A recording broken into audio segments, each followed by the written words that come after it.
Esta passagem que nós acabamos de ler é uma das passagens mais citadas pelos pregadores da Reforma e até uma das passagens mais memorizadas da Bíblia Sagrada pelos convertidos.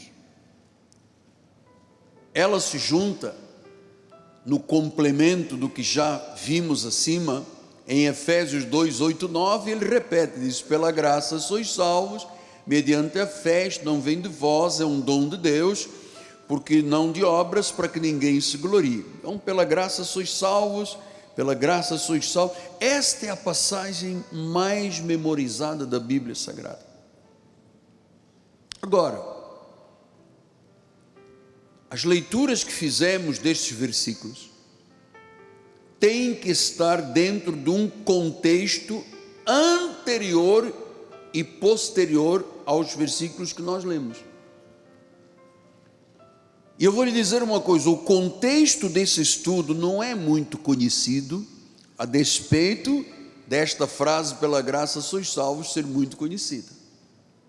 Então hoje, o nosso estudo bíblico será muito edificante, será muito instrutivo, pois há vários pontos vitais no evangelho que Paulo pregou aos gentios, que são verdades profundas, muito pouco conhecidas dentro desses versículos, anterior e posterior.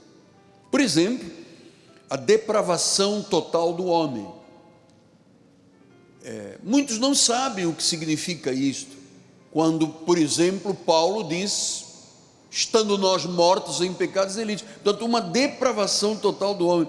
A graça divina, diz, pela graça, a soberania de Deus, ele diz, foi ele que numa decisão nos chamou, nos separou. Então, a soberania de Deus, a regeneração, a justificação, a santificação, o viver do cristão, estão dentro destes versículos que nós vamos estudar esta manhã. Olha, alguém me disse com razão, o homem sem Jesus está num beco sem saída. E você sabe que a condição de vida antes de um cristão receber Jesus e o confessar como Senhor e Salvador tem que ser compreendida. Paulo já tinha orado pela igreja de Éfeso, para que a igreja compreendesse a grandeza desta revelação que eu lhe vou passar esta manhã. Ele diz em Efésios 1, 17, ele disse, para que o Deus do nosso Senhor Jesus Cristo, o Pai da glória, vos conceda espírito de sabedoria e de revelação no pleno conhecimento dele. Veja, Paulo estava orando, dizendo à igreja dos Éfesos, aos Efésios, ele disse, que Deus, a minha oração é que Deus te dê espírito de sabedoria e de revelação, para você poder compreender estes fatos que eu vou lhe apresentar esta manhã. Ele diz depois no versículo 18, iluminados os olhos do vosso coração, para saberdes, compreenderdes, saberdes, qual é a esperança do chamamento, qual é a riqueza da glória e da herança dos santos. O que isso tudo significa? Paulo estava orando pela igreja. Então,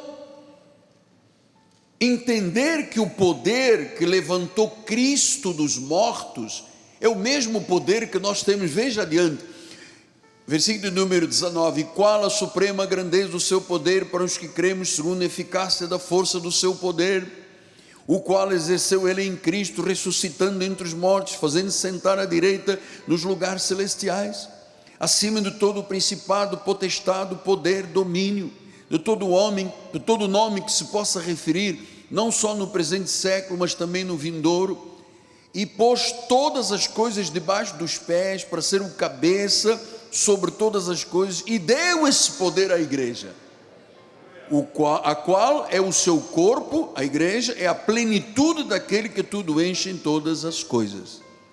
Então, Paulo fez esta oração. É preciso conhecer profundamente, é preciso ter sabedoria, É preciso ter olhos espirituais iluminados, para que você compreenda o significado do Evangelho, de quem é o Deus que você serve, da sua soberania, e não andar fragilizado, vivendo neste mundo aos trancos e barrancos, um dia bem, um dia mal. Quando você tem olhos espirituais iluminados, você compreende o significado da vida poderosa com Cristo.